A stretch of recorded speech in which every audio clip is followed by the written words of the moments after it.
Assalomu alaykum aziz muxlis. Yevropa Trampning Ukrainani tashlab qo'yishidan xavotirda.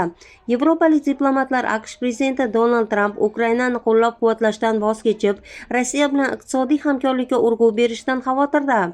Nashrning yozishicha, Yevropa yetakchilari joriy yilning Tramp va Rossiya prezidenti Vladimir Putin bilan o'rtasida bo'lib o'tgan telefon suhbatdan so'ng ko'ngilsizlik va hatto g'azab hissiyotlarini boshdan kechirgan.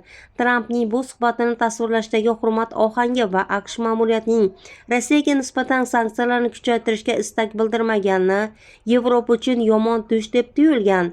Ya'ni AQShning Ukraina mojarosidan chekinish ehtimoli paydo bo'lgan.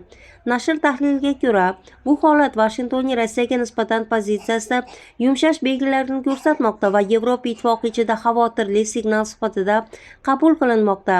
Bundan oldin Finlandiya prezidenti Aleksandr Stubb Trampning Putinning noaniq pozitsiyalaridan charchagani va AQSh Senatining Rossiyadan neft xarid qiluvchi davlatlarga nisbatan sanksiyalarni joriy qilishni kutayotganini bildirgan edi. Biroq bu umidlar o'zini oqlamagan. Tramp ma'muriyati esa mojaroni hal qilish bo'lishicha urushayotgan tomonlarning o'ziga bog'liq ekanini ta'kidlab o'tgan.